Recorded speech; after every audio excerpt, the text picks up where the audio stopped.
Hello everyone, I'm Irfan Habib, currently a second year MBBS student from AIMS Bhubaneswar. I've cleared my NEET in 2022 with All India rank 594 and the score of 685. आज আমরা chapter number 2 class 11 এর that is biological classification, অর্থাৎ কিভাবে আমরা জীবজগতের সমস্ত জীবিত বস্তুগুলিকে শ্রেণীবিন্যাস করি এবং তাদেরকে আমরা মেইনলি প্রথমে আমরা জানবো যে তাদের শ্রেণীবিন্যাসের ভিত্তিগুলি কি, তাই তো, ক্লাসিফিকেশনের বেসিস এন্ড বিভিন্ন টাইপের ক্লাসিফিকেশন। এরকম না যে প্রথম থেকে আমরা এই 5টি রাজ্যের মধ্যে এদেরকে শ্রেণীবিন্যাস করেছি। প্রথমে আলাদাভাবে শ্রেণীবিন্যাস করা হয়েছিল, তারপর মানুষ যখন আরো বিভিন্ন রকম ভিত্তি চেঞ্জ করেছে তখন ক্লাসিফিকেশন বা শ্রেণীবিন্যাসের রাজ্য বা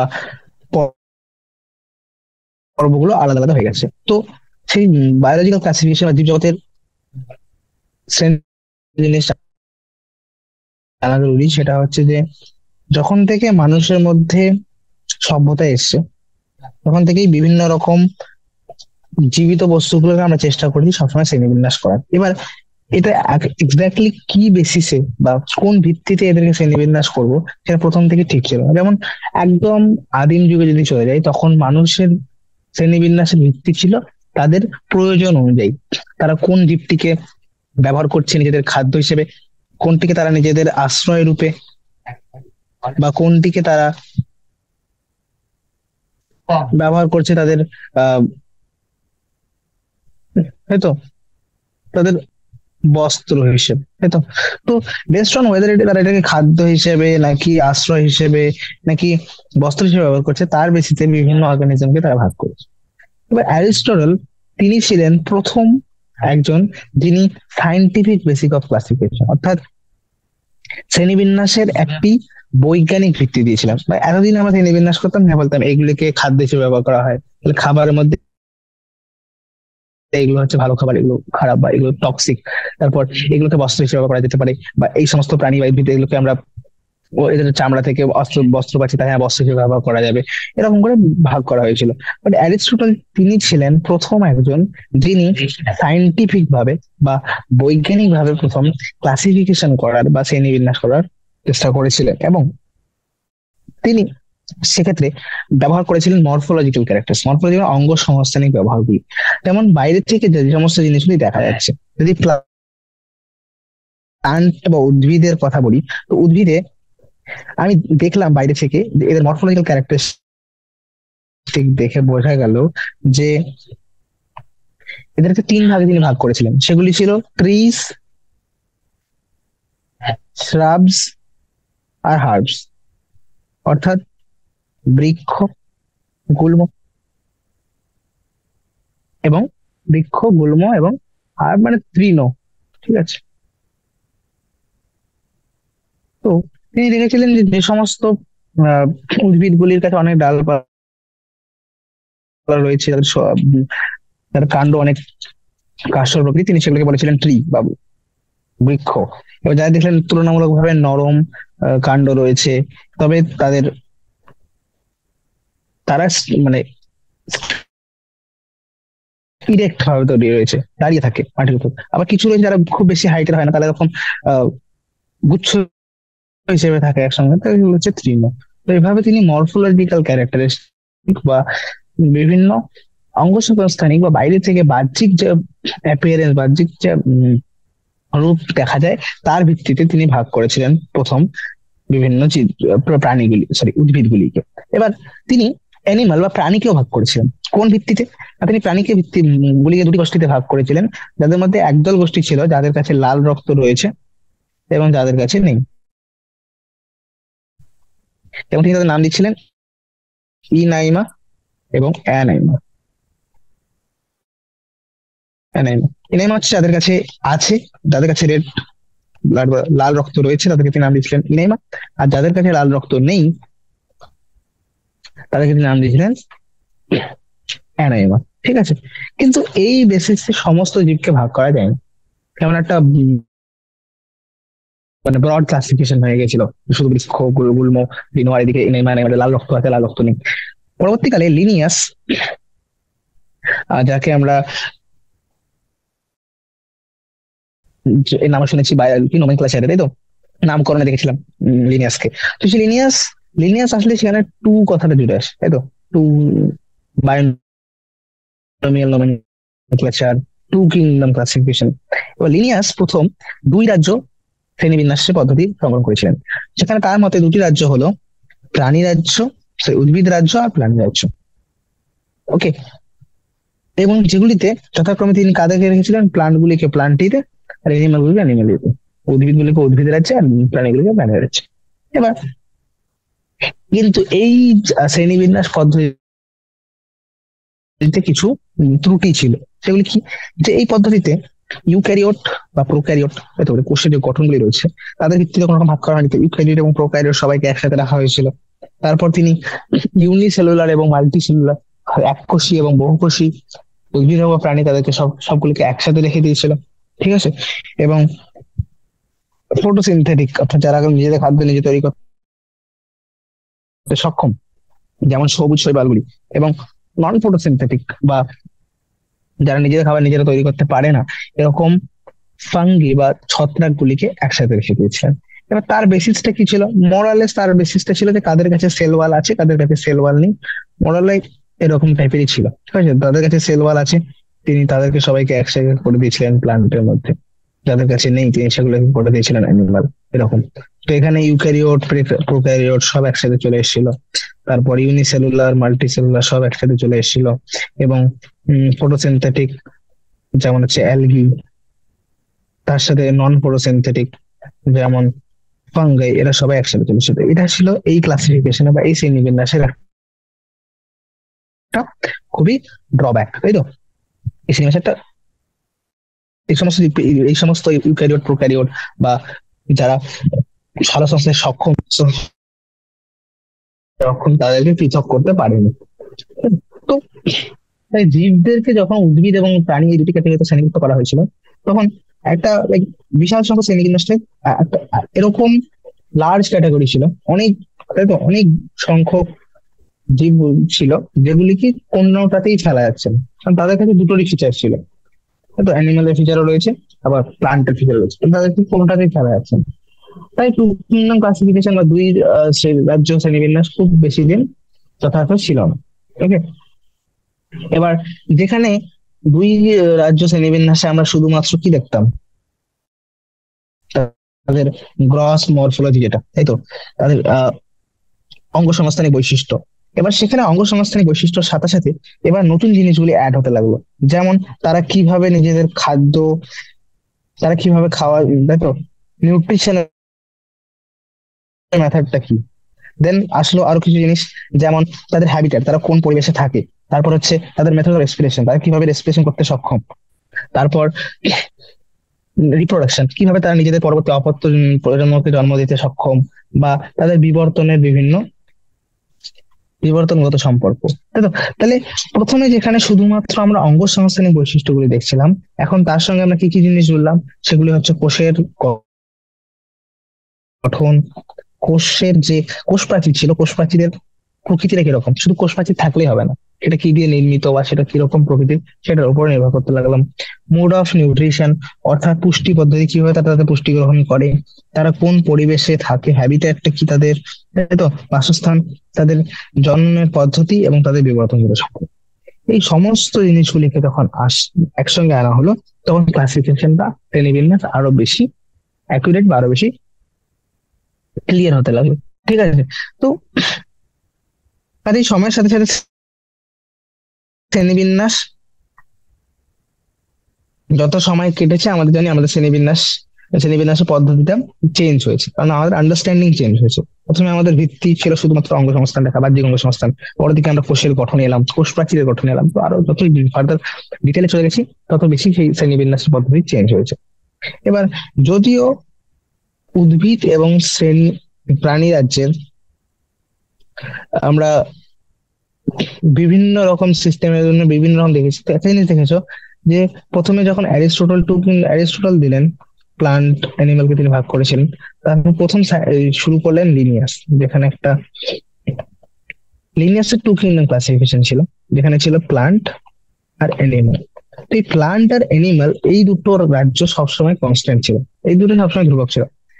তবে অন্যান্য এদের থেকে কিছু কিছু প্রাণীকে বের করে, এদের থেকে কিছু কিছু জীবকে বের করে আর একটা নতুন রাজ্য তৈরি করা, এখান থেকে কিছু বের করে নতুন রাজ্য তৈরি করা, বা দুটো থেকেই বের করে কোথাও একটা নতুন রাজ্য তৈরি করা। ঠিক আছে, তো এইভাবেই অন্য অন্য রাজ্যগুলি সৃষ্টি করা হয়েছে পরবর্তীতে। তো এটা দেখা গেছে যে প্লান্ট এবং এনিম্যাল দুটো রাজ্য হয়তো সেম আছে, এটা কনস্ট্যান্ট আছে, কিন্তু যখনই আমরা শ্রেণীবিন্যাসের পদ্ধতি চেঞ্জ করেছি, যখনই আমরা ক্লাসিফিকেশন সিস্টেমটা চেঞ্জ করেছি, ক্লাসিফিকেশন সিস্টেম যত বেশি চেঞ্জ হয়েছে, তত এদের মধ্যে অবস্থিত জীবগুলির সংখ্যা চেঞ্জ হয়েছে বা জীবগুলির প্রকৃতি। আগে যেখানে হয়তো এখানে ইউনিসেলুলার ছিল, পরবর্তীতে ইউনিসেলুলার সরে গেছে। এখানে হয়তো প্রথমে ফাঙ্গিরা ছিল, পরবর্তীতে ফাঙ্গি সরে গেছে। তো এইভাবে এদের মধ্যে অবস্থিত, এদের মধ্যে যে সমস্ত জীবরা ছিল সেই জীবগুলি পরিবর্তন হয়েছে, তাই তো?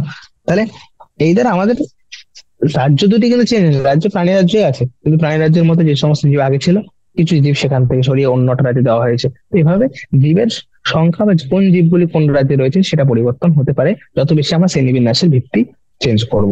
ঠিক আছে, এবং ফাইনালি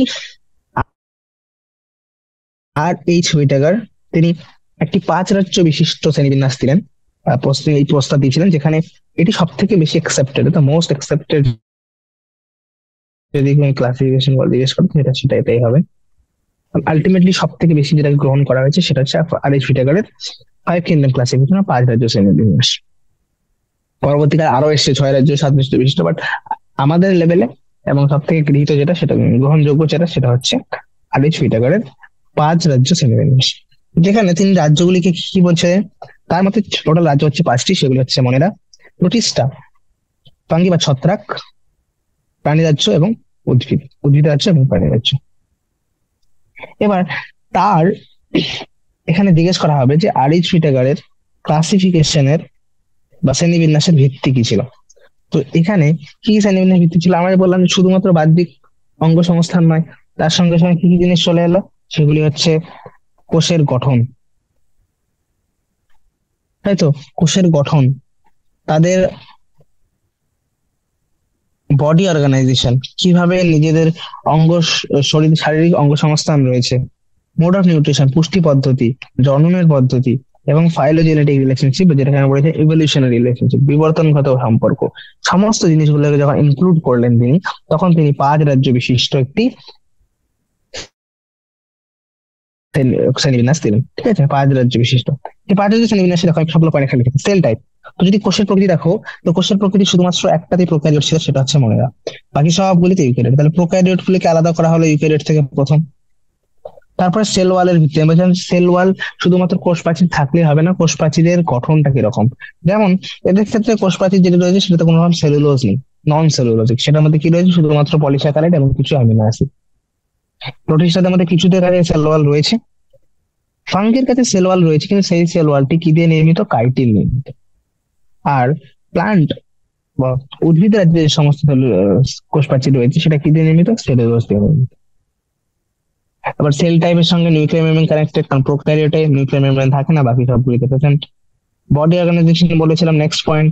বডি অর্গানাইজেশন বা দেহ সংগঠন যদি বলি, তাহলে শুধুমাত্র কোষীয় সংগঠন দেখা যায় মনেরা এবং প্রোটিস্টাতে, কারণ এরা ইউনিসেলুলার, এরা ইউনিসেলুলার।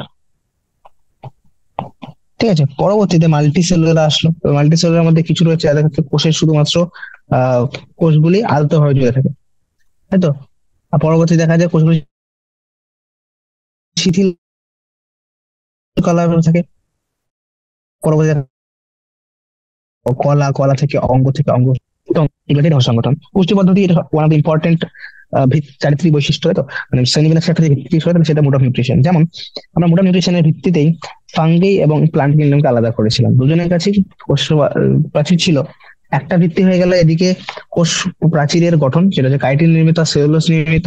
আর অন্য দিকে হচ্ছে যে ফাঙ্গিরা হেটেরোটপিক, এরা নিজেদের খাবার নিজে তৈরি করতে হবে, এরা পরভোজী, এরা পরভোজী, স্যাপ্রোফাইটিক এরা, অর্থাৎ এরা মৃতজীবী এবং এরা পরজীবী,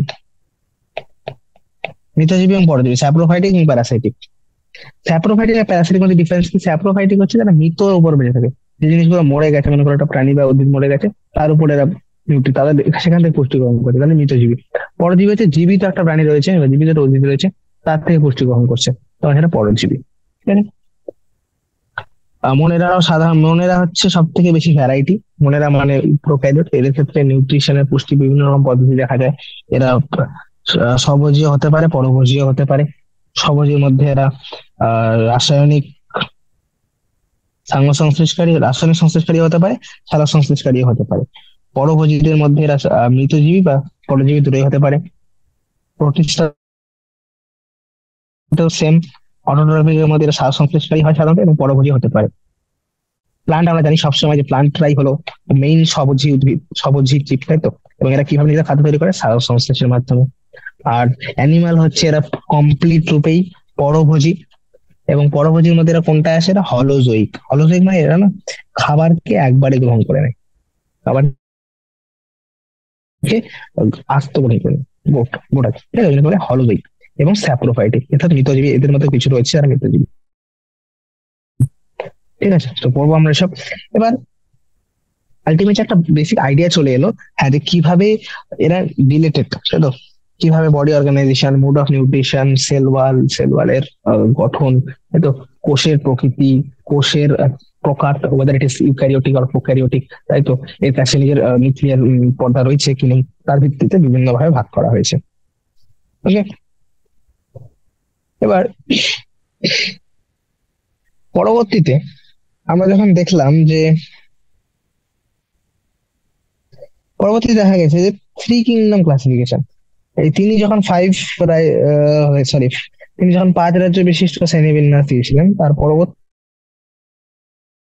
সেখানে একটি three domain system, 3 domain system, 3 domain যুক্ত একটি 3 ডোমেন বিশিষ্ট শ্রেণীবিন্যাস এসেছিল, যেখানে তিনি কিংডম মনেরা যে রয়েছে, কিংডম মনেরা কিংডমকে দুটো ডোমেনে ভাগ করা হয়েছে। তোমরা পড়বে আর্কি ব্যাকটেরিয়া এবং ইউ ব্যাকটেরিয়াস, আর বাকি সমস্ত ইউক্যারিওট গুলোকে অ্যাক্টিভেট। তো টোটাল 3টে ডোমেন হয়ে গেছে, আর্কি ব্যাকটেরিয়া একটা ডোমেন, ইউ ব্যাকটেরিয়ার একটি ডোমেন এবং ইউক্যারিওটদের একটি ডোমেন। তো আলটিমেটলি, এবং যদি আর্কি ব্যাকটেরিয়া আলাদা একটা কিংডম রেখে দিই, তাহলে এখানে কটা, তাহলে মনে হয় দুটো কিংডমে ডিভাইড হয়ে যায়, টোটাল আবার 6 কিংডম। তাই এটাকে 3 ডোমেন ক্লাসিফিকেশন বা অনেক সময় 6 কিংডম ক্লাসিফিকেশনও বলা হয়। 6 রাজ্য বিশিষ্ট শ্রেণীবিন্যাস। এগুলো এই লেভেলে নেই, তোমাদের লেভেলে উঁচু ক্লাসে এগুলো নিয়ে ডিসকাস করা হবে, ঠিক আছে? তো আমাদের লেভেলে যেটা জরুরি সেটা হচ্ছে 5 রাজ্য শ্রেণীবিন্যাস সম্বন্ধে জানা। এবার চলো বোঝার চেষ্টা করি যে 5 রাজ্য শ্রেণীবিন্যাসে কি কি জিনিস রয়েছে। প্রথম কথা, 5 রাজ্য শ্রেণীবিন্যাস এত বেশি কেন গুরুত্বপূর্ণ? বিকজ আমরা দেখেছিলাম 2 রাজ্য শ্রেণীবিন্যাস বা লিনিয়াস যখন এসেছিলেন, সেখানে ইউক্যারিওট প্রোক্যারিওট তিনি আলাদা করতে পারেননি, তিনি স্বভোজী পরভোজীদের আলাদা করতে পারেননি, তিনি এককোষী বহুকোষীদের আলাদা করতে পারেননি।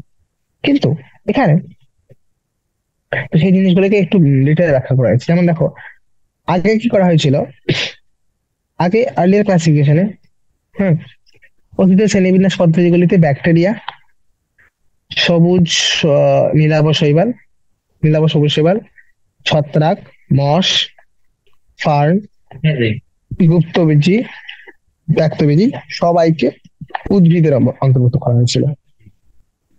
ঠিক আছে? আর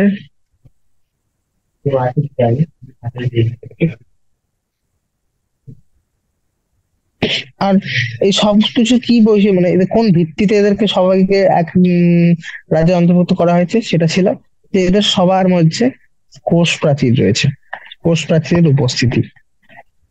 হুম। এবার এর কারণে বিভিন্ন ভিন্ন ভিন্ন বৈশিষ্ট্যযুক্ত জীবগোষ্ঠীকে একত্রিত করা হয়েছিল।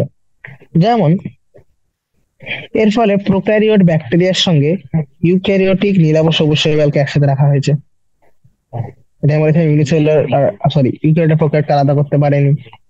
দেন এরা এককোষী জীব, যেমন ক্লামাইডোমোনাস, পাইরোগাইরা, এগুলিকে, ক্লামাইডোমোনাস যেটা হচ্ছে একটা এক জীব এককোষী, অন্যদিকে স্পাইরোগাইরা যেটা বহুকোষী, তো এককোষী বহুকোষী এদেরকে একসঙ্গে রেখে দিয়েছিল। এছাড়াও হেটারোট্রপিক যেমন ছত্রাক, তার সঙ্গে অটোট্রপিক যেমন গ্রিন প্লান্ট, অ্যালগি, তারপর শৈবাল, উদ্ভিদ, এদের সবাইকে একসঙ্গে রেখে দিয়েছিল, সবুজ আর পরভোজীদের একসঙ্গে রেখে দিয়েছিল। যদিও এদের কোষ প্রাচীরের যে কম্পোজিশন বা উপাদান রয়েছে সেটা কিন্তু আলাদা, কিন্তু আমরা কি দেখছিলাম বেসিস যে কোষ প্রাচীর রয়েছে কিনা, কোষ প্রাচীরের গঠন বা কোষ প্রাচীর প্রকার আমরা দেখিনি। এই কারণে বিভিন্ন ভাবে ভিন্ন বৈশিষ্ট্যযুক্ত প্রাণীদের জীবগুলিকে একসঙ্গে রাখা হয়েছে। ঠিক আছে, এবার যখন আমরা এই সমস্ত বৈশিষ্ট্যগুলিকে কনসিডার করতে শুরু করলাম, যেমন হচ্ছে ওয়েদার ছত্রাকের কোষ প্রাচীরগুলি কি দিয়ে নির্মিত, যখন দেখা গেল যে না সবুজ উদ্ভিদের আর ছত্রাকের কোষ প্রাচীর আলাদা, এর কাইটিন নির্মিত আর এর সেলুলোজ নির্মিত, তখন বোঝা গেল যে হ্যাঁ তাদের ছত্রাকের একটা আলাদা কিংডম বা আলাদা রাজ্য অন্তর্ভুক্ত করে, সেটাকে নাম দেওয়া হলো কিংডম। আর যত সমস্ত এক প্রোক্যারিওটিক উদ্ভিদ ছিল, সরি প্রোক্যারিওটিক জীব ছিল, সবগুলিকে রাখা হলো একটি রাজ্যের মধ্যে। কারণ আমরা জানি প্রোক্যারিওট মানে প্রোক্যারিওট কমপ্লিট রূপে ইউক্যারিওট থেকে আলাদা হবে, এই প্রোক্যারিওটদের পুরো আলাদা একটা রাজ্যতে রাখা হলো, সেই রাজ্যটার নাম হচ্ছে কিংডম মোনেরা। আর এবার তাহলে দেখো, প্রথমে সমস্ত জীব থেকে ইউক্যারিওট গুলি আলাদা হয়ে গেল, ইউক্যারিওট প্রোক্যারিওট আলাদা হয়ে গেল, প্রোক্যারিওট গুলিকে আমি আলাদা করে নাম দিয়ে দিলাম মোনেরা। এবার ইউক্যারিওট থাকলো, ইউক্যারিওটের মধ্যে কিছু ছিল এককোষী আর কিছু ছিল বহুকোষী। আমরা কি করলাম, সমস্ত এককোষী ইউক্যারিওটদের একটা আলাদা রাজ্যের মধ্যে রাখা হয়েছিল। সেটা কি, সেগুলি হচ্ছে প্রোটিস্টা, রাজ্য প্রোটিস্টা। ঠিক আছে, প্রোটিস্টা রাজ্য। আর মাল্টিসেলুলার গুলি কি করলাম, বেস্ট অন সেল ওয়াল আছে কি সেল ওয়াল নেই, যখন সেল ওয়াল আছে এর মধ্যে কি এলো, প্লান্ট আর ফাঙ্গি। এবার সেল ওয়ালের মধ্যে যদি থাকে সেটা সেলুলোজ থাকে তাহলে সেটা প্লান্ট, যদি কার্টিন থাকে তাহলে সেটা হচ্ছে ফাঙ্গি, আর সেল ওয়াল নেই কে চলে এলো অ্যানিমালস। এভাবে পুরো 5 কিংডম ক্লাসিফিকেশন করা হয়েছিল। ঠিক আছে, আমি সেটাই বলছি যে কিংডম প্রোটিস্টার মধ্যে আমি কাদেরকে রাখলাম, কিংডম প্রোটিস্টার মধ্যে সমস্ত রকম ইউনিসেলুলার ইউক্যারিওট, সমস্ত রকম এককোষী ইউক্যারিওটদের রাখা হয়েছিল। তাই কিংডম প্রোটিস্টার মধ্যে ক্লামাইডোমোনাস চলে এলো, ক্লোরেলা যেটাকে প্রথমে আমরা অ্যালগির মধ্যে রেখেছিলাম সেটা চলে এলো। অন্যদিকে আগে যেগুলো প্রাণী রাজ্যের মধ্যে অ্যামিবা প্যারামেসিয়াম ছিল এদেরকেও একসঙ্গে রাখা হয়েছে, মানে এদের কাছে সেল ওয়াল নেই। আর অন্যদিকে ক্লোরেলা ক্লামাইডোমোনাস এদের কাছে সেল ওয়াল আছে, তাই এদেরকে উদ্ভিদ রাজ্যে রাখা হয়েছিল। আর অ্যামিবা প্যারামেসিয়াম এদের কাছে সেল ওয়াল বা কোষ প্রাচীর নেই, তাই এদেরকে প্রাণী রাজ্যে রাখা হয়েছিল। কিন্তু এখন যেহেতু সবাই ইউক্যারিওট এবং সবাই এককোষী, তাই এদেরকে আলাদা একটি রাজ্যের মধ্যে রাখা হয়েছে, এটা হচ্ছে প্রোটিস্টা। এবার এরকমটা কেন হলো যে আগে উদ্ভিদ রাজ্য ছিল এখন আলাদা করে প্রতিষ্ঠার মধ্যে রাখা হলো, বা আগে প্রাণী রাজ্য ছিল এখন দুজনে উদ্ভিদ রাজ্য প্রাণী রাজ্য থেকে এক জায়গায় চলে এলো? বিকজ আমাদের ক্লাসিফিকেশনের ক্রাইটেরিয়া চেঞ্জ হয়ে গেছে। আমরা যে শ্রেণীবিন্যাস করছি সেই শ্রেণীবিন্যাসের ভিত্তি, সেই শ্রেণীবিন্যাসের সেই শ্রেণীবিন্যাসের পদ্ধতিটা চেঞ্জ হয়ে গেছে আমাদের। এবার যখন শ্রেণীবিন্যাসের পদ্ধতি চেঞ্জ হয়ে গেছে, শ্রেণীবিন্যাসের আহ শ্রেণীবিন্যাসের পদ্ধতি চেঞ্জ হওয়ার কারণে এরা ভিন্ন ভিন্ন রাজ্যের মধ্যে চেঞ্জ। এবার এরকম চেঞ্জ হয়তো ফিউচারে আরো হবে, যখন আমরা আরো বেশি আমাদের শ্রেণীবিন্যাসের পদ্ধতি চেঞ্জ করবো, আমরা ভিত্তি চেঞ্জ করবো, তাই তো? এবার পরবর্তীতে যখন আমরা আরো বেশি বিবর্তনগত সম্পর্কগুলিকে লিঙ্ক করতে শিখবো, রাইট, যে কিভাবে এরা বিবর্তন জনিত ভাবে একে অপরের সঙ্গে নিজেদের মধ্যে রিলেটেড, তখন হয়তো এই শ্রেণীবিন্যাসের পদ্ধতি আরো বেশি পরিবর্তন হবে। হয়তো কিছু জীব এক রাজ্য থেকে অন্য রাজ্যে ট্রান্সফার হবে এবং নতুন কোনো রাজ্য তৈরি করতে পারে, মানে এভাবে শ্রেণীবিন্যাস চেঞ্জ হতেই থাকবে।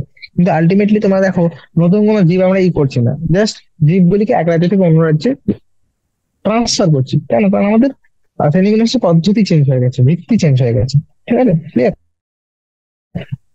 চল এবার যেমন এবারে ইভলিউশন, রিলেশনশিপ, এই সমস্ত জিনিসগুলো আমরা আবার নেওয়া শুরু করবো, তখন হয়তো শ্রেণীবিন্যাস আবার চেঞ্জ হবে। এবার সময়ের সঙ্গে সঙ্গে আমরা দেখেছি যে শ্রেণীবিন্যাসের পদ্ধতি সময়ের সঙ্গে সঙ্গে চেঞ্জ হয়েছে, তাই তো? যেমন আহ আগে আমরা শুধুমাত্র মরফোলজিক্যাল অঙ্গ সংস্থানের জিনিস দেখতাম, এখন অঙ্গ সংস্থানিকের সঙ্গে শারীরবৃত্তীয় এবং জন্মগত সাদৃশ্য, এই সমস্ত জিনিসগুলি, তার সঙ্গে বিবর্তন জনিত ঘটনাগুলি, সমস্ত সম্পর্ক এবং বিবর্তন জনিত সম্পর্ক, তাই তো? বিবর্তন জনিত সম্পর্ক, জাতি জনিত, দেন জন্মগত সাদৃশ্য, শারীরবৃত্তীয় ঘটনাগুলি, অঙ্গ সংস্থানিক সমস্ত জিনিসগুলিকে একসঙ্গে রাখা হয়েছে এসব। প্রথমে হয়তো শুধুমাত্র অঙ্গ সংস্থান দেখলাম, তারপর শারীরবৃত্তীয় জিনিস আসা শুরু করলো, তারপর সেখানে জন্মগত সাদৃশ্য দেখা শুরু করলাম, কোষের গঠন দেখা শুরু করলাম, বিবর্তনজনিত সম্পর্ক দেখা শুরু করলাম। যত দিন বাই দিন, দিনের পর দিন আমরা যখন ক্রাইটেরিয়া চেঞ্জ করলাম, তত বেশি শ্রেণীবিন্যাস আসা পদ্ধতি চেঞ্জ হলো। এই চ্যাপ্টারে আমরা মেইনলি মনেরা, প্রোটিস্টা এবং ছত্রাক রাজ্যের সম্বন্ধে জানবো। উদ্ভিদ রাজ্য এবং প্রাণী রাজ্যে দুটি আলাদা আলাদা চ্যাপ্টার রয়েছে, যেখানে ডিটেলে নিয়ে ডিসকাস করা হবে। ঠিক আছে।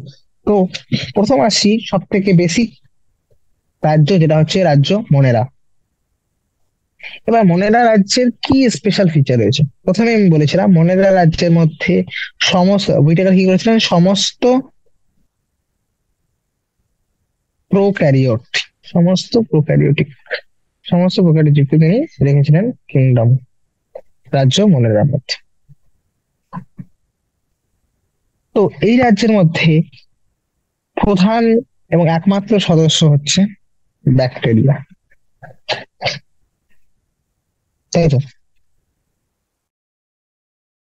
এবং এরা সব থেকে বেশি পরিমাণে পাওয়া অণুজীব। অণুজীব মানে যাদের খালি চোখে দেখা যায় না, মাইক্রোঅর্গানিজম। তো ব্যাকটেরিয়া প্রায় সর্বত্রই পাওয়া যায়। তুমি এক মুঠো মাটি তুলে নাও, সেখানে হয়তো 100 থেকে বেশি ব্যাকটেরিয়া রয়েছে। ঠিক আছে, হাজারের থেকে বেশি পরিমাণ ব্যাকটেরিয়া রয়েছে। সেটাই তো। তারা একদম অনুকূল পরিবেশ, একদম অত্যন্ত প্রতিকূল পরিবেশ, যেমন মনে করো লাইক উষ্ণ প্রস্রবণ হট স্প্রিংস, মরুভূমি, স্নো বা বরফাচ্ছাদিত বরফ আবৃত অঞ্চলগুলি, বা একদম গভীর সমুদ্রের মধ্যেও পাওয়া যায়, যেখানে হয়তো অন্য কোনো জীবের কোনো এক্সিস্টেন্সই নেই, সেখানেও হয়তো মনেরা রয়েছে। এবার কিছু কিছু এরকম জীবও রয়েছে যেগুলি প্যারাসাইট বা পরজীবী রূপে অবস্থান করে। ঠিক আছে। আকৃতির উপর ভিত্তি করে শেপ বা আকৃতির উপর ভিত্তি করে ব্যাকটেরিয়াকে 4 ভাগে ভাগ করা হয়েছে। সেগুলি হচ্ছে whether it is গোলাকৃতি, যদি গোলাকৃতি হয় সেগুলিকে আমি বলেছিলাম কক্কাস, বহুবচনে কক্কাই বলে। এরকম গোল আকৃতির হয়, দেখো গোল গোল গোল গোল, তো কক্কাই। ঠিক আছে না, লাইক স্টেপ্টোকক্কাই, স্টেপ্টোকক্কাস শুনেছিলাম, স্টেপ্টোকক্কাস। রড শেপ, যদি রড শেপ হয় অর্থাৎ দণ্ডাকৃতি হয়, দণ্ডের মতো এরকম দণ্ড, এটা দেখো এটি, এই যে, সেগুলিকে বলে বেসিলাস। বেসিলাস, তোমরা এই কাস্টের উপরে ব্যাসিলাস থুরিনজেন্সিস, যেখান থেকে বিটি গঠন এসে আসে, কিন্তু ব্যাসিলাস মানে রড আকৃতির। ঠিক আছে। কমা শেপ, কমার মতো, এরকম কমা, কমা কিরকম দিই, কমা, কমার মতো না? কমা, কমা, কমা, তো কমার মতো, সেটা বলে ভিব্রিও। এক্সাম্পল সবাই জানে, ভিব্রিও কলেরি। বা হতে পারে স্পাইরাল, অর্থাৎ সর্পিল আকৃতির, সেটা মানে সাপের মতো type এর। ঠিক আছে, আমি স্পাই দিলাম, এগুলো বলে স্পাই দিলাম, বলে এগুলোকে স্পাই দিলাম। ঠিক আছে। এবার যদিও ব্যাকটেরিয়া গঠন খুবই সরল, কিন্তু এদের একটা জটিল প্রকৃতির আচরণ রয়েছে, তাই তো? অন্য বহু জীবগুলি থেকে, তো অন্য অনেক এরকম বহু জীব রয়েছে যেগুলি হয়তো খুব বেশি গঠন হয়তো অনেক জটিল, কিন্তু ব্যাকটেরিয়ার ক্ষেত্রে এদের গঠন খুবই সহজ, কিন্তু আচরণগত ভাবে এটা খুবই জটিল প্রকৃতির। যেমন এরা অনেক বেশি মেটাবলিক ডাইভার্সিটি দেখায়। মেটাবলিক ডাইভার্সিটি অর্থাৎ এদের যে পুষ্টিগত বিপাকীয় ক্রিয়া, সেটা অনেক বৈশিষ্ট্য দেখা যায়। কেন বললাম এটি? কারণ কিছু কিছু ব্যাকটেরিয়া রয়েছে যারা অটোট্রপিক, অর্থাৎ যারা স্বভোজী, যারা নিজেদের খাবার নিজেরাই তৈরি করতে পারে। এবার হতে পারে তারা আলোর প্রেজেন্সে করছে, সূর্যালোকের প্রেজেন্সে, তাহলে তাকে বলে সালোক সংশ্লেষকারী। আবার হতে পারে রাসায়নিক সংশ্লেষকারী, স্বভোজী, অর্থাৎ রাসায়নিক বিক্রিয়ার মাধ্যমে যে শক্তি উৎপন্ন হয় সেটা দিয়ে তারা খাবার তৈরি করছে। দুটোই রয়েছে। ব্যাকটেরিয়া রয়েছে যেগুলি পরভোজী, অর্থাৎ নিজেদের খাবার নিজে তৈরি করতে পারে না। তারা তখন ডিপেন্ড করে মৃত জৈব পদার্থের উপর বা অন্য কোনো জৈব পদার্থের উপর। তাহলে তখন হেটারোট্রফ বা পরভোজীর মধ্যে আবার দুটো রকম হতে পারে, মৃতজীবী বা পরজীবী। তো এরকম এত রকম ভ্যারাইটি বা এত রকম বিপাকীয় পদ্ধতি বা পুষ্টি পদ্ধতি অন্য কোনো রাজ্যের মধ্যেই দেখা যাবে, সব থেকে বেশি কোথায় দেখা যায়, ব্যাকটেরিয়াতেই দেখা যায়। এবার ব্যাকটেরিয়ার মধ্যেও দুটি প্রধান প্রকার রয়েছে, সেগুলি হচ্ছে আর্কি ব্যাকটেরিয়া এবং ইউ ব্যাকটেরিয়া। তো আর্কি ব্যাকটেরিয়া এবং ইউ ব্যাকটেরিয়ার মধ্যে কিভাবে এরা দুই একে অপর থেকে আলাদা? দ্য থিং ইজ, আর্কি ব্যাকটেরিয়া, আর্কি কথাটার অর্থ হচ্ছে একদম লাইক প্রাচীন, তাই তো? তাহলে যে ব্যাকটেরিয়া গুলি একদম প্রাচীন কালে ছিল, অর্থাৎ অনেক পুরনো, লাইক বিবর্তনের কারণে আমরা জানি সবার প্রথমে আর্কি, তাহলে সবার প্রথমে যে ব্যাকটেরিয়া গুলো এসেছে সেগুলো ছিল আর্কি ব্যাকটেরিয়া থেকে। তারপর সেখান থেকে বিবর্তন হয়ে বর্তমান ইউ ব্যাকটেরিয়া গুলি। তো এই আর্কি ব্যাকটেরিয়া গুলি কিভাবে এত বেশি স্পেশাল বলো? কারণ এরা অত্যন্ত লবণাক্ত জল, সল্টি এরিয়া, লবণাক্ত জলের মধ্যে, উষ্ণ প্রস্রবণের মধ্যে, তৃণজাতীয়, লাইক একদম তৃণজাতীয় উদ্ভিদ সমৃদ্ধ জলাভূমি যেগুলো রয়েছে, মার্শি এরিয়া, সেখানে থাকতে পারে। তো যারা এই লবণাক্ত জলের মধ্যে থাকে তাদেরকে বলে হ্যালোফাইল। হ্যালোফাইল কেন বলে? হ্যালো আমরা লবণ কথা থেকে ব্যবহার করি, লবণ হ্যালোফিল। যারা লবণ এরিয়া থাকে, লবণকে ভালোবাসে, তাদের বলি হ্যালোফাইল। যারা হট স্প্রিং অথবা উষ্ণ প্রস্রবণে থাকে তাহলে তাদের থার্মো পছন্দ, টেম্পারেচার পছন্দ না, থার্মো অ্যাসিডোফিল। অ্যাসিডোফিল বলছি কারণ ওখানে এইচ প্লাস এর কনসেন্ট্রেশনটা, পিএইচও খুব কম, বেশি কম হয়, অ্যাসিডিক হয়, তাই তো, উষ্ণ প্রস্রবণ। এবং কিছু রয়ে গেল মার্শি এরিয়া, একদম জলাভূমির মধ্যে, তৃণভূমি, তৃণ সমৃদ্ধ, তৃণ উদ্ভিদ সমৃদ্ধ জলাভূমির মধ্যে থাকে, মার্শি এরিয়া, তাদেরকে বলে মিথানোজেন। কেন? কারণ তারা মিথেন প্রডিউস করে।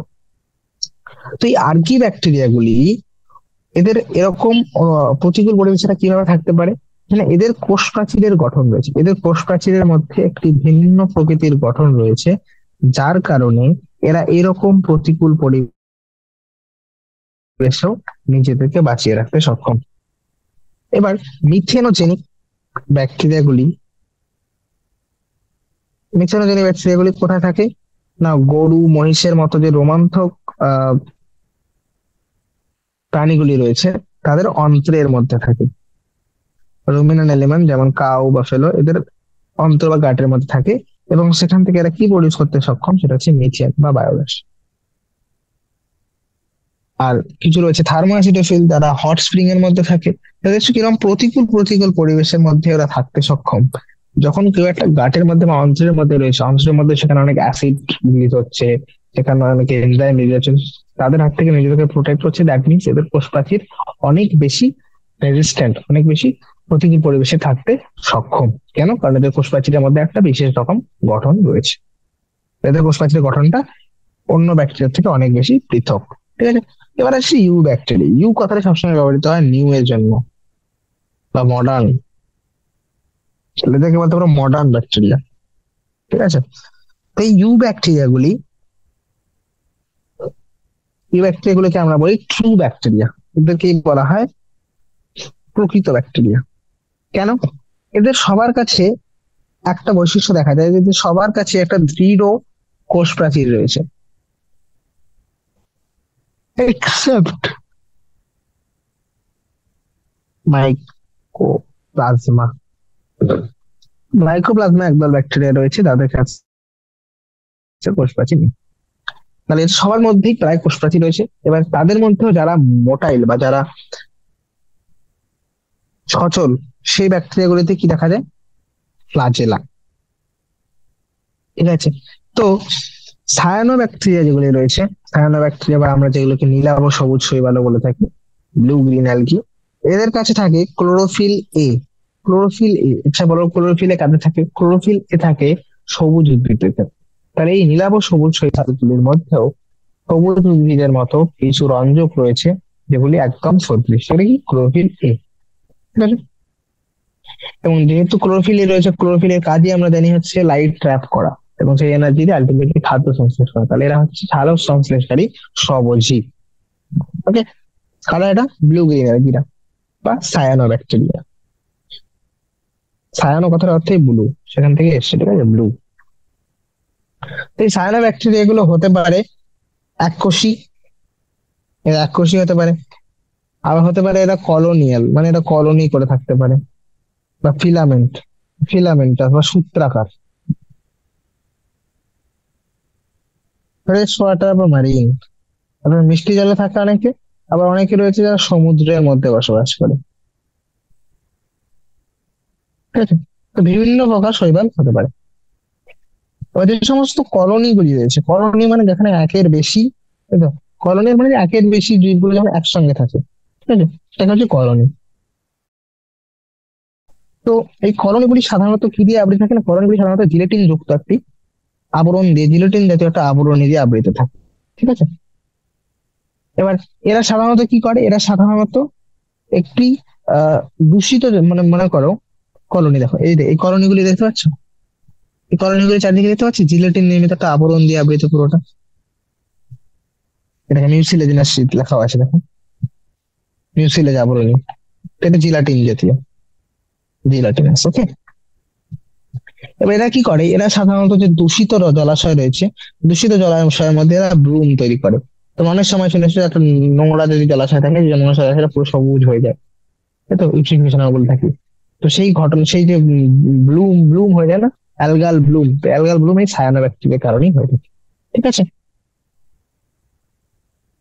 ওকে, অ্যালগাল ব্লুম। তো এদের মধ্যে কিছু জীব রয়েছে যারা বায়ুর মধ্যে উপস্থিত নাইট্রোজেনকে সংবন্ধন করতে পারে, এবং এই স্পেশাল প্রকৃতির কোষগুলিকে বলা হয় হেটেরোসিস্ট। কি বলে এগুলোকে? এই কোষগুলি বলে হেটেরোসিস্ট। যেমন নস্টক, অ্যানাবিনা, ঠিক আছে, এই ধরনের এদের কাছে হেটেরোসিস্ট রয়েছে। সেই হেটেরোসিস্টের মাধ্যমে আর বায়ুর মধ্যে বায়ুমণ্ডলে অবস্থিত নাইট্রোজেনকে আবদ্ধ করতে সক্ষম। দেখো, আমাদের শরীরের মধ্যে আমরা বাতাসে অবস্থিত নাইট্রোজেনকে আবদ্ধ করতে পারি না। কিছু কিছু স্পেশাল টাইপের প্লান্ট রয়েছে, উদ্ভিদ রয়েছে, এবং উদ্ভিদরা সাধারণত করতেই পারে, কারণ তাদের কাছে সেরকম করে এনজাইম নেই। তবে কিছু ব্যাকটেরিয়া রয়েছে, তাদের কাছে স্পেশাল এনজাইম রয়েছে, যার মাধ্যমে তারা নাইট্রোজেনকে সংবাদন করতে পারে। সেরকমই একটা উদাহরণ হচ্ছে এই সায়ানো ব্যাকটেরিয়া গুলি, যেমন হচ্ছে অ্যানাবিনা, নষ্ট, ঠিক আছে। এবার তাহলে এই সায়ানো ব্যাকটেরিয়া গুলিকে বললাম যে এরা হচ্ছে ফটোসিনথেটিক অটোট্রফস, অর্থাৎ এটা সালোক সংশ্লেষকারী সবুজ। এরা এদের খাবার কিভাবে তৈরি করে? সালোক সংশ্লেষের মাধ্যমে। কিন্তু কিছু ব্যাকটেরিয়া রয়েছে যেগুলি স্বভোজী, কিন্তু তারা তাদের খাবার কিভাবে তৈরি করে? রাসায়নিক বিক্রিয়া থেকে উৎপন্ন শক্তির মাধ্যমে। তো সেগুলিকে বলা হয় রাসায়নিক সংশ্লেষকারী স্বভোজী, বা কেমো সিনথেটিক।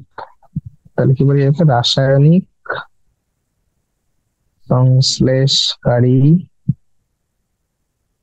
স্বভোজী, স্বভোজী ব্যাকটেরিয়া। এটা কি করে? এরা হচ্ছে বিভিন্ন রকম অজৈব পদার্থগুলিকে, যেমন নাইট্রেট, নাইট্রাইট, অ্যামোনিয়া, এগুলিকে জারণ করে, অক্সিডাইজ করে, এবং সেখান থেকে উৎপন্ন শক্তিগুলিকে এটিপি উৎপাদনে ব্যবহার করে থাকে। এবার এরা কেন গুরুত্বপূর্ণ? বিকজ এরা বিভিন্ন নিউট্রিয়েন্ট বা বিভিন্ন রকম পরিপোষক রয়েছে, যেমন রয়েছে nitrogen, phosphorus, iron, sulphur, NPS, এই সমস্ত গুলির রিসাইক্লিং বা পুনরাবৃত্তিকরণ,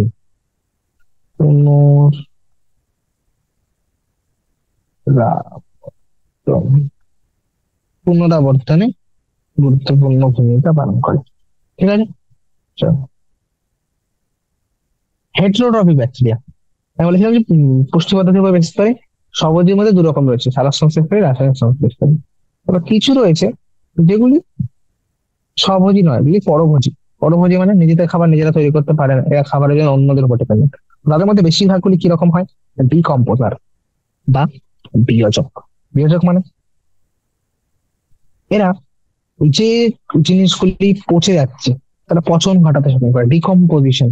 কোনো একটা জিনিস যখন অনেক মরে যাওয়ার পর সেটাকে পচিয়ে পচন ঘটায়, যেটাকে এটাকে বলে বিয়োজক।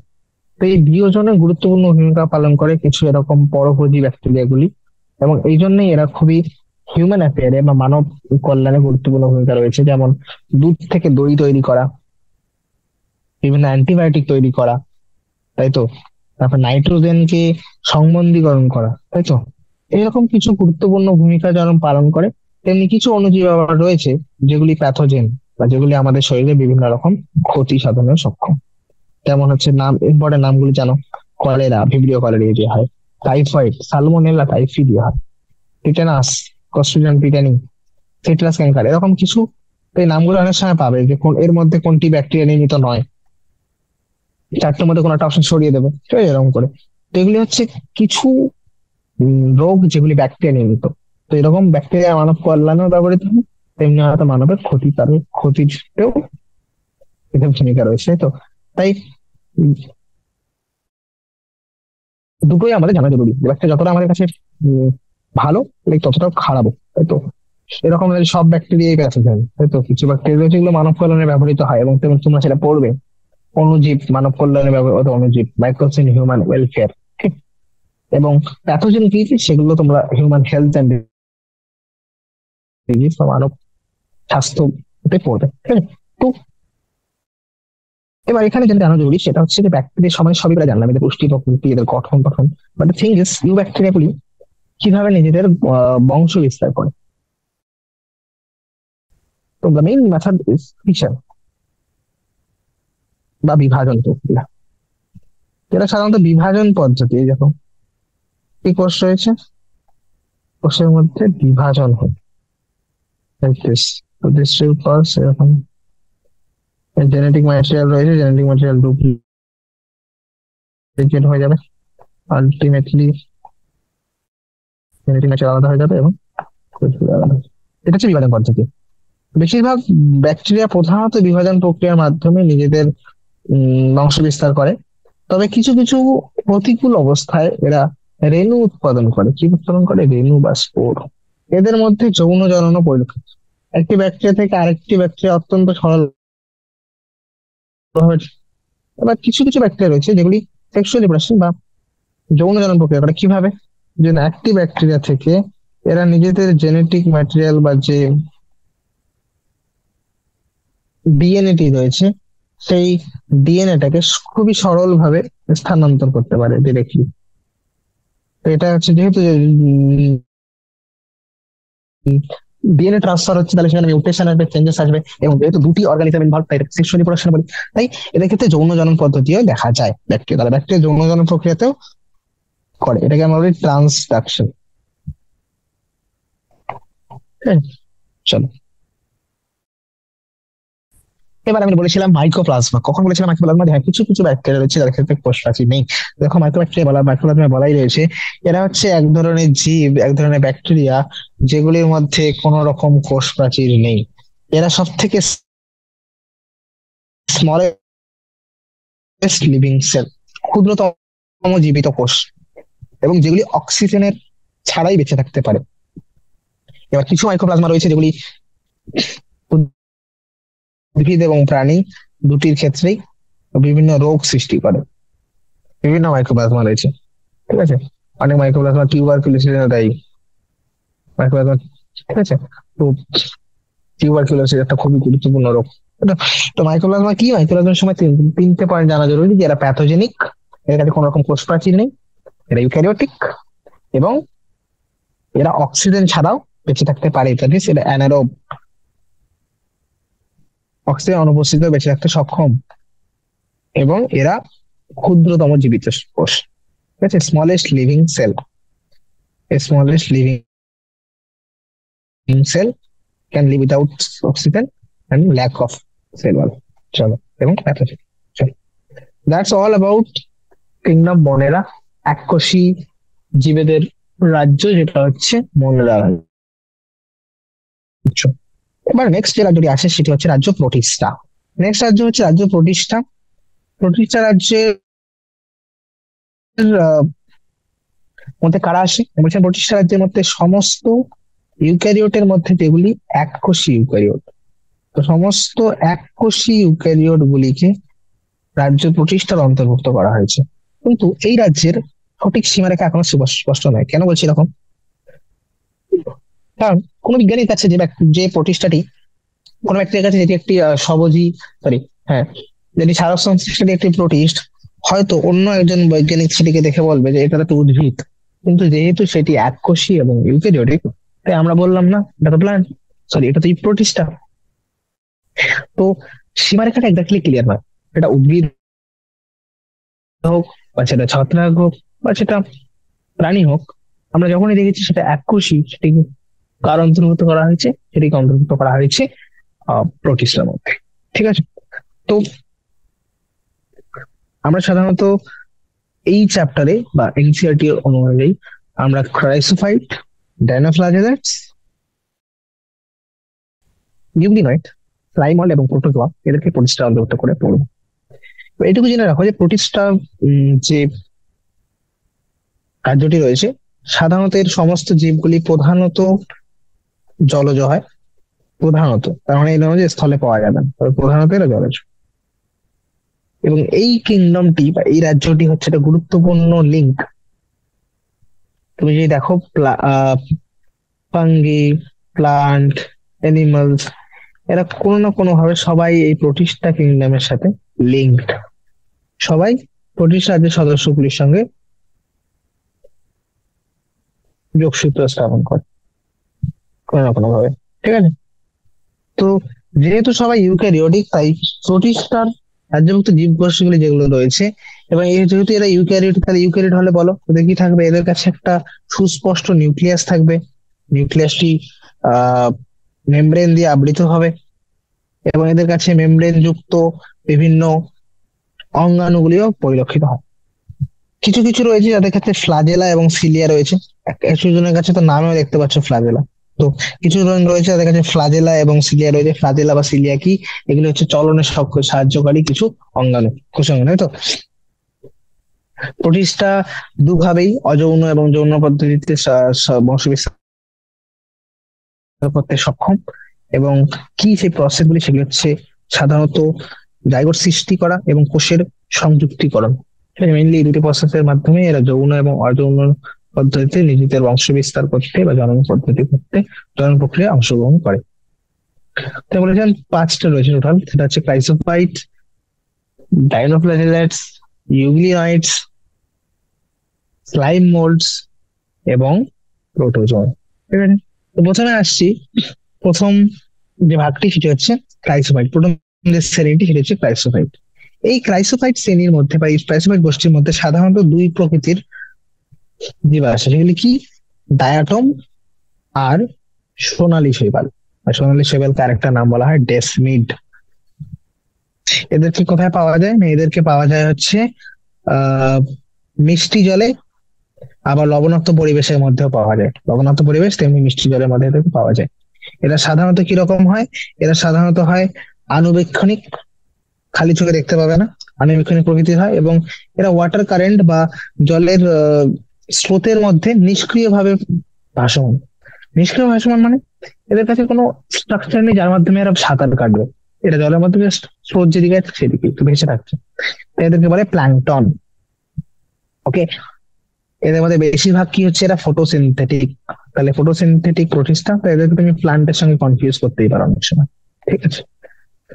ডায়াটম, ডায়াটমের গঠনটা কেন জরুরি? কারণ ডায়াটম, এদের কোষ প্রাচীর দুটো পাতলা এরকম অধিক্রম যুক্ত যোগ্য দুটি খোলক দ্বারা নির্মিত। এরকম দুটি খোলক রয়েছে ডায়াটমের। যেমন একটা সোপ বক্স, তুমি যে কখনো সাবানের বাক্স দেখবে না, যেমন একটা উপর একটা বন্ধ হয়ে থাকে, তো সেরকম এদেরও কোষ প্রাচীর এরকম ওভারল্যাপিং টাইপের দুটি গঠন, দুটি আবরণী রয়েছে। একটা ঠিক অনেকটাই সাবানের বাক্সের মতোই। ঠিক আছে। এবার এই গুলি রয়েছে বা এই যে কোষ প্রাচীরটা রয়েছে, কোষ প্রাচীরের মধ্যে সিলিকার আস্তরণ থাকে বলে সহজে এটাকে তুমি ভাঙতে পারবে না। বাইরে কোনো মেকানিক্যাল ফোর্স দিয়ে এটাকে ভাঙা যায় না। ইনডিস্ট্রাক্টিবল এরা। ঠিক আছে। তো ডায়াটম অনেক লার্জ। ডায়াটম গুলি যে বাসস্থানে থাকে, তুমি যদি ভালো করে লক্ষ্য করে দেখো, তাহলে সে ওখানে অনেক এদের কোষ প্রাচীর পড়ে থাকে। ডায়াটম মারা যাওয়ার পর সেখানে পুরো পড়ে থাকবে। তাহলে একের পর একের, সময়ের পর সময় যখন এই ডায়াটম গুলি একের উপর একের উপর একের উপর এভাবে সজ্জিত হতে থাকে, তো এটা ডিপোজিট হয়ে যায়। এরকম করে কোষ প্রাচীর গুলো ডিপোজিট হতে হতে হতে হতে পুরো একটা গঠন তৈরি করে ফেলে। আর এই গঠনটা যেহেতু সিলিকা নির্মিত, পুরোটা ডায়াটমের কোষ প্রাচীর গুলি সিলিকা নির্মিত হয় বলে এদেরকে ভাঙাও যায় না, তাই তো? তাই এরা জমাট বেঁধে একটা ডায়াটমীয় মৃত্তিকা তৈরি করে, একটা ইনডাস্ট্রাক্টিবল মাস তৈরি করে, যেটাকে আমরা ডায়াটমিশিয়াস আর্থ বা ডায়াটমীয় মৃত্তিকা। এটা সাধারণত মৃত্তিকা কিরকম হয়? যে এগুলি গ্রিটি বা একটু দানাদার হয়, দানাদার। এগুলোকে আমরা ব্যবহার করি কোথায়? পলিশে, পালিশ করার কাজে, তারপর তেলের বা সিরাপের পরিস্রাবন করে না, তেলকে পরিস্রাবন করা, সিরাপকে পরিস্রাবন করা, এই সমস্ত কাজে ব্যবহার করা হয়ে থাকে। ঠিক আছে। ডায়াটম গুলি সমুদ্রের, যেটা বলছিলাম ফটোসিনথেসিস করে এরা, ফটোসিনথেসিস সক্ষম। এই ডায়াটম গুলি হচ্ছে সমুদ্রের মধ্যে প্রধান মুখ্য উৎপাদক রূপে এরা গণ্য হয়। ঠিক আছে। তো ক্রাইসোফার সম্বন্ধে কি কি জানলাম, যে এক হচ্ছে এরা এর মধ্যে দুটি প্রধান জীব আসে, সেগুলি হচ্ছে কি কি, সেগুলি হচ্ছে ডেসমিট, ডায়াটম আর গোল্ডেন অ্যালগি। ঠিক আছে। আর কি বললাম, যে এদেরকে কোথায় পাওয়া যায়, সাধারণত এদেরকে পাওয়া যায় ফ্রেশ ওয়াটারের মধ্যে, তার সঙ্গে সঙ্গে এরা লবণাক্ত জলের মধ্যে পাওয়া যায় বা সামুদ্রিক জলের মধ্যে পাওয়া যায়। এরা কি রকম হয়, যে এরা জলের মধ্যে ভাসমান, জলের মধ্যে ভাসমান। এরা কি ভাবে, যে সাঁতার মাধ্যমে কোনো গঠন দিয়ে বেঁচে থাকে না, এরা বেঁচে থাকে হচ্ছে এদের নিষ্ক্রিয় ভাবে, তাই তো, তাই এদেরকে প্ল্যাঙ্কটন বলে, ডেসমিট বা এদেরকে প্ল্যাঙ্কটন বলে। আর কি, এদের গঠন, হ্যাঁ এদের মধ্যে যে ডায়াটম রয়েছে, ডায়াটমের গঠন হচ্ছে, ডায়াটম, এদের কাছে যে কোষপ্রাচীরটি রয়েছে, কোষপ্রাচীর সিলিকা নির্মিত দুটো আবরণীগুলি একে অপরের উপর ওভারল্যাপিং, অতিক্রম করার একটা সাবানের বাক্সের মতো থাকে। এবং যেহেতু এগুলো সিলিকা নির্মিত, তাই সহজে ভাঙাও যায় না। তাই যে বাসস্থান ডায়াটম গুলি বসবাস করে, সেই বাসস্থানে সাধারণত এই একের পর এক ডায়াটম গুলি সজ্জিত হয়ে এরা একটি পুরো লেয়ার তৈরি করে, যেটাকে আমরা বলি ডায়াটমিও মৃত্তিকা বা ডায়াটমিসিয়াস আর্থ। বা যেহেতু এটা দানাদার হয়, তাই একে পলিশের কাজে তেল বা সিরাপের পরিস্রাবনে ব্যবহার করা হয়ে থাকে। এবং যেহেতু এরা এটার সঙ্গে সঙ্গে সালোক সংশ্লেষকারী, তাই এরা সমুদ্রের মধ্যে মুখ্য উৎপাদক রূপে গণ্য হয়ে থাকে। তো দ্যাটস অল অ্যাবাউট ক্রাইসোফাইট। আমরা এরপর পড়বো হচ্ছে ডাইনোফ্লাজেলেট, ইউগ্লিনার এবং স্লাইম মোল্ড এবং প্রোটোজোয়ান, বাকি চারটে প্রোটিস্টার প্রকারগুলি। ঠিক আছে।